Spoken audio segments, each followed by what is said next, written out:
टोंक में बनास नदी पर निर्माणाधीन पुल के पिलर संख्या 42 और 43 के बीच रखे गए 5 गाटर आंधी और बारिश के कारण गिर गए।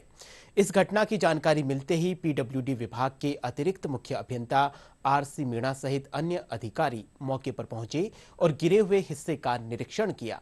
आरसी मीणा ने बताया कि इस मामले में पुल बनाने वाले ठेकेदार की लापरवाही सामने आई है। तो अभी जो हमने देखा है और जो फीडबैक हमने हमारे यहाँ के जो एजेंसी है और दूसरे हमारे जो यहाँ के इंजीनियर हैं, हमारे एन एक्सीएन और एससी है, सभी से इसकी जानकारी हमें मिली है।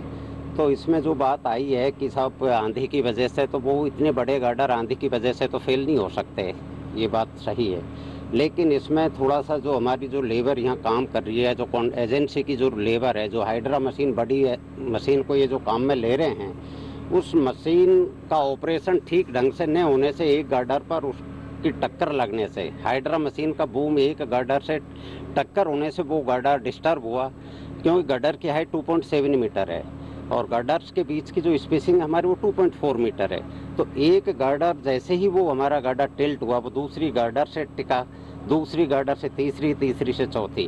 क्योंकि जो गार्डर हैं हमारी ये वर्टिकल सेक्शन के लिए ही डिजाइंड होती है, क्योंकि इनकी ताकत सिर्फ खड़ी गार्डर में ही होती है। यदि गार्डर आड़ी हो जाती है तो वो स्ट्रेंथलेस हो जाती है। तो जैसे ही गार्डर आड़ी हुई तो वो अपनी ताकत उसकी जीरो हो जाती है। यदि जमीन पर रखी हुई गार्डर को भी हम यदि आड़ी कर देते हैं तो वो डिस्टर्ब हो जाएगी, खारिज हो जाएगी। तो जो आई सेक्शन है उस पर वो मशीन के टक्कर होने से जो एक गार्डर दूसरी गार्डर से टकराया है, तो वो गिरते गिरते वो सभी गार्डर हमारी आड़ी होने की वजह से वो नीचे गिरना स्वाभाविक था इसमें, क्योंकि ये सारी वर्टिकल सेक्शन के लिए ही डिज़ाइन होती है। बाकी इसमें जो क्वालिटी वाली बात है, क्वालिटी जैसा इशू नहीं है, ये लापरवाही वाला इशू है। कॉन्ट्रैक्टर की जो काम करने वाले जो मजदूर लोग हैं या जो मशीन को जो ऑपरेट कर रहा था, उसकी लापरवाही की वजह से पहले चरण में जो हम एट ए ग्लांस हमने देखा है, उससे यही लगता है कि उसकी लापरवाही की वजह से ये हुआ है। इसमें बहुत लोगों ने भ्रम फैलाया, ब्रिज गिर गया, ऐसे हल्का निर्माण है। ये इसमें निर्माण एक नंबर है, इसमें कोई कमी नहीं है,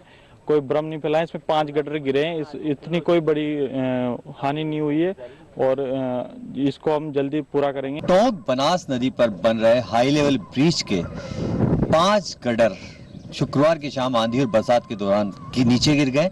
एक हादसा टला है, उस समय कोई जनहानि नहीं हुई, लेकिन सबसे महत्वपूर्ण बात है कि क्या कारण रहा ये तो जांच के बाद ही पता चल पाएगा। एक और जहां ग्रामीण और यहाँ पर काम कर रहे मजदूरों का कहना है कि आंधी और बरसात के बीच में अचानक ये नीचे गिर गए। वहीं दूसरी ओर साइड पर काम कर रहे इंजीनियर का कहना है कि हाइड्रो का एक हिस्सा इन गड्ढर से टच हुआ और उसके चलते जो है ये गड्ढर जो है नीचे आ गिरे। कारण कुछ भी हो, जांच के बाद पता चल पाएगा, लेकिन सबसे महत्वपूर्ण बात यह है कि निर्माणाधीन पुल का जो है एक हिस्सा जिसे कह सकते हैं गड्ढर जो है नीचे गिरे हैं, तो सवाल तो उठ खड़े होंगे। Ravi Tailor, TD news, Tonk.